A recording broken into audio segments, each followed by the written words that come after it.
Baba, if you'll excuse me, just for half a minute. Go ahead. Maybe you say they sit down first. You may be seated.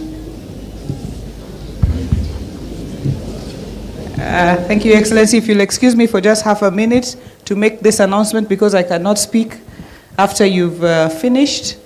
The breakaway sessions are on after the plenary. So please don't leave. Please go to the various breakaway sessions and also recognize Honorable Rosa Buyu, MP Kisumu West, my friend and sister. Thank you for coming all the way to support me. Asante Nissan.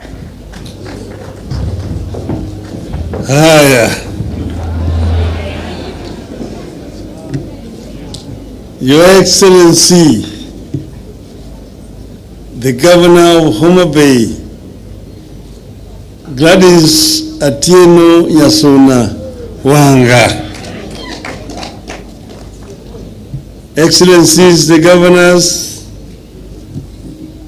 Honorable Members of Parliament,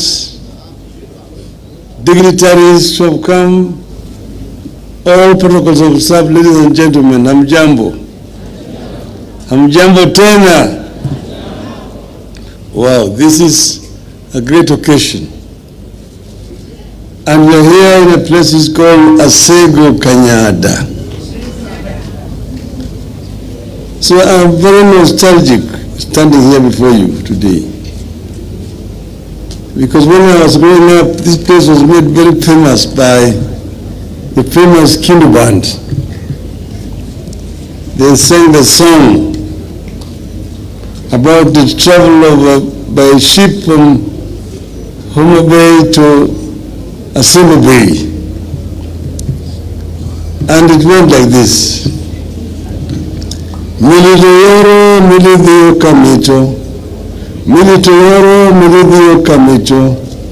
Militoyoro, militio asego. Tongamuruno bina gudiambo. Ewendari area wadigiseda. Ewendari area wadigiseda.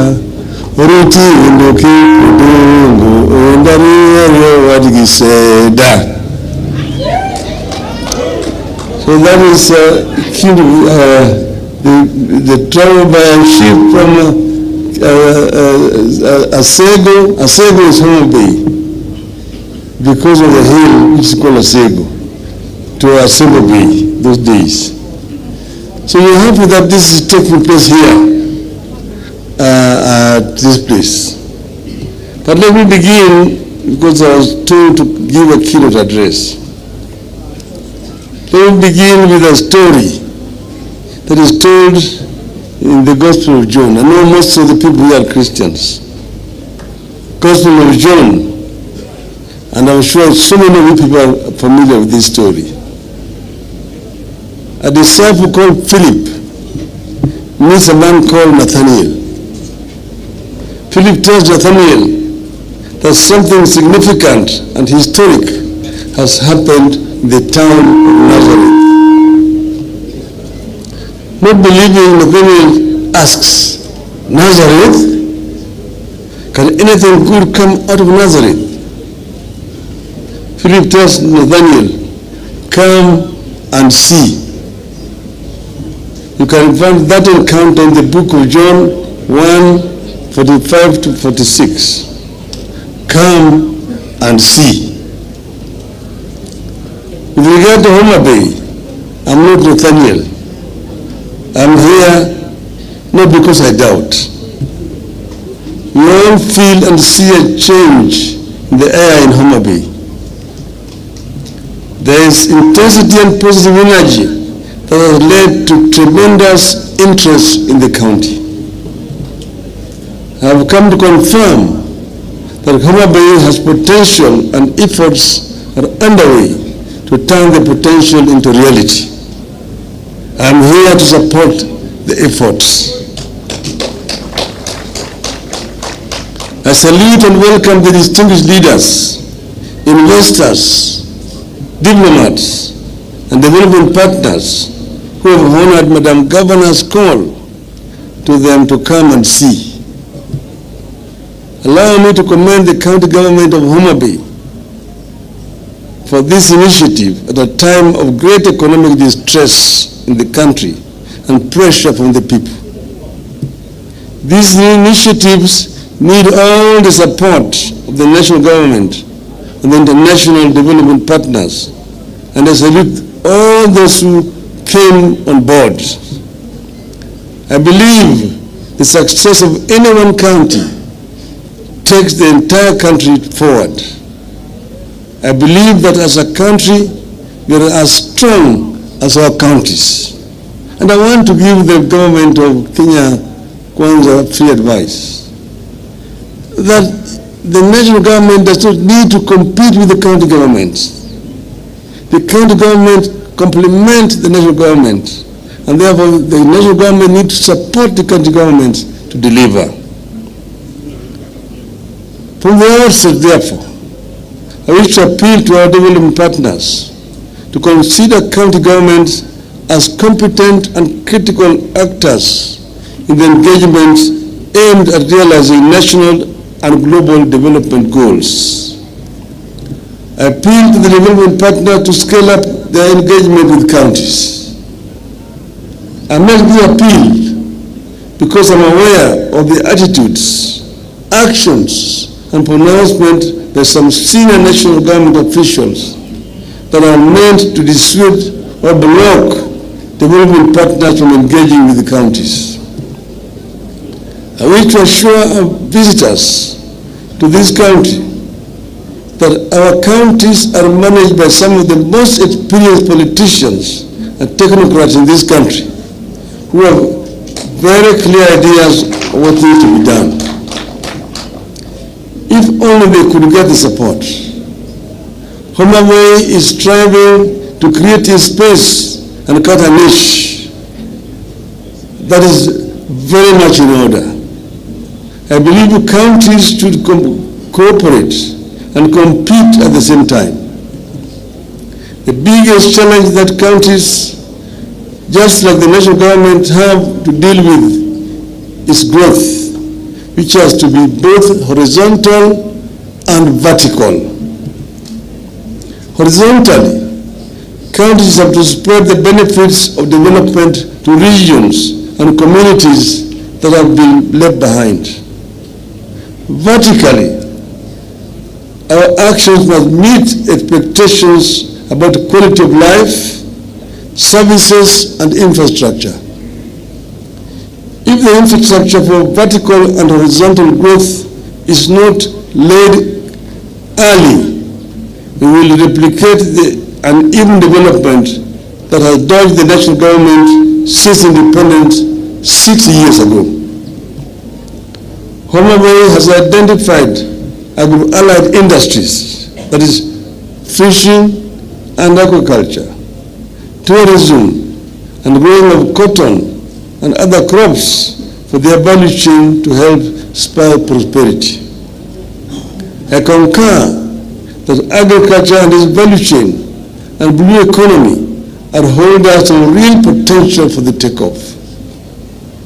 However, to unlock opportunities in agriculture, some radical and bold measures will have to be taken. We are never going to feed ourselves or commercialize agriculture until we wean our people out of subsistence farming. A situation of food shortage is a persistent feature even among people who identify themselves as farmers, pointing to something very wrong. Landholding sizes continue to decline. Yield per hectare continues to decline, yet population is rising. It won't be easy. It was never easy to introduce large-scale farming even in Europe or in South Korea. But we must start laying down the infrastructure for the large-scale agriculture in this region. That means educating our people and also laying the ground for irrigation and mechanization of agriculture. You have to diversify and explore other crops. To this end, I appreciate the effort by Homa Bay and neighbors to venture into crops for edible oils like palm, soya, groundnuts, and renewed interest in the cotton. This region once had a thriving edible oils industry that processed sunflower, cotton, and groundnuts. We need them back, and we're happy with efforts which have been made by Homa Bay County here. When we were growing up as small children, cotton was the main cash crop in this region. And there were granaries in Busia, Luanda, in Siaya, Nderi, in Homa Bay here, and Kindu Bay. There were granaries here. And women used to take the cotton to the market on market days. And they had mobile weighing scales. They would weigh the cotton, and mama would be paid cash on delivery, and she would then transit to go and buy fish or meat in the market. That died when we introduced the monopoly of cotton, lint, and seed marketing board. Cotton was delivered to the board, no payment. 6 months later, children were being sent away from school. That's why people stopped doing cotton. We need to have science work for our people. In this regard, I propose that county governments be given more say, access, and roles in agricultural research bodies, such as the Kenya Agricultural and Livestock Research Organization, KALRO, Kenya Seed Company, the Kenya Forestry Research Institute, and the Agricultural Finance Corporation. The idea is to ensure that research and finance reach smallholder farmers who are the bulk work of our agriculture. Currently, there is inadequate flow of information to farmers about the new crop and livestock varieties. Fishing has sustained our communities in this region for generations. It is currently under serious strain, partly because we are relying on the same tools our ancestors used. In addition, the lakes, the swamps, and rivers have been polluted and degraded, making them unable to produce enough fish for domestic use and commercial purposes. You have to invest in the quality of the water environment of the region's rivers, the lakes, even as we develop fish ponds and cages. Let us invest in the restoration of the indigenous plantations of our rivers, swamps, and lake basins that are known to support the natural breeding of fish. Just like they are doing with mangroves at the coast, I wish to see our counties take the lead in restoring the indigenous vegetation along our water bodies. I have been encouraged by efforts to market this region as a potential tourism destination. Homa Bay has put a considerable effort on the Ruma National Park and its treasures. And you have seen here that this is the only home for the royal antelope. We need to put more joint effort on tourism and go beyond wildlife. But I'm just about to get you an investor in tourism to come and put up a lodge at Ruma National Park. Let us venture into areas like nature, water sports, and cultural and heritage tourism. Today, the national government does not view Lake region as a tourist destination that warrants government support and investment. The region does not feature much in activities and allocations related to tourism. You must not wait. County governments here need to take it upon themselves and be more aggressive in marketing the region in local and international markets. These efforts will, however, not yield much without the hard infrastructure of roads, electricity, and internet connectivity. Transport infrastructure remains poor along the lake basin. Majority of roads across the region are unpaved. Despite improvements, electricity is still mostly unavailable, unreliable, and very expensive. Most people are unable to afford electricity connection costs. Collaboration between the county and national governments has resulted in improved air transport through rehabilitation of airstrips. But much more needs to be done, especially with regard to roads and electricity. One of the solutions to the infrastructure problem is for the national government to surrender more function to the counties. And I'll give an example. The Kenya Rural Roads Authority, KERA, the Kenya Urban Roads Authority, and renewable electrification and renewable energy corporation all need to be handed over to counties. And I want to say this without fear of contradiction. I was the Minister of Roads,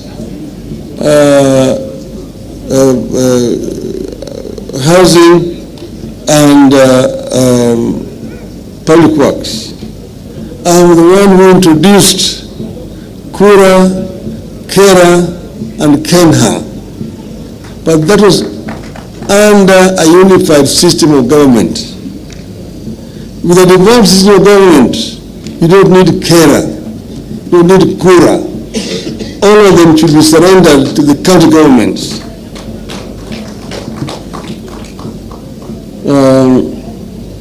Freeing these bodies would empower counties to develop low-cost alternative sources of energy like solar parks, wind energy, geothermal power that is abundant in the lake region. This will also increase rural access to electricity and further expansion of the road network of all Class C and D roads to bitumen standards. The overall aim is increased trade and investment in the region that requires a different kind of infrastructure, removing the barriers that prevent the attainment of full potential. As much as possible, counties have to reform and deregulate in order to perform. Make their regulations and processes to compare with the best in the world. Do not bog the people down with the taxes and levies, rules and regulations that only make doing business more difficult. Make doing business not only easier but also cheaper. I encourage you to make doing business smarter by insisting on IT-based transactions, particularly in the procurement of goods and services and payment for government services. At all times, we must never forget that much as we need to grow and be competitive, you have an obligation to be caring and compassionate. Create the infrastructure for the people to take care of themselves, then watch the people rise. I am very encouraged by what we have seen today here in Homa Bay. And I just want to end by encouraging the governor. She has started well in what she's doing. She needs to continue and will get all our support. We are committed to supporting all our governors in the Azimio counties and also those with whom we have coalitions, like in Nairobi County, the governor of Nairobi. We will give you all the support that you require to succeed. We want to ensure that what we set out to achieve is achieved through the county governments. But where we are right now, we are at a very, very critical stage. You will know that we had NADCO, which was chaired by my colleague Stephen Kalonzo Musyoka and Mr. Chungwa. They produced a report, and that report, I'm told, has been approved by Parliament. That report should be handed over to us formally. And once it's handed over to us, we will ensure that it is implemented fully, all the recommendations in that report. Secondly, let me respond to some issues being raised, some fears. I'm not going anywhere. I'm around. I've been running around trying to get support for different heads of states. I was in some in Namibia just the other day. And I went to the president of Uganda after I talked to him to go and ask for his support. And then we met there with Mr. Ruto, who had also gone there, to talk about the issues they're having with oil, the G2G.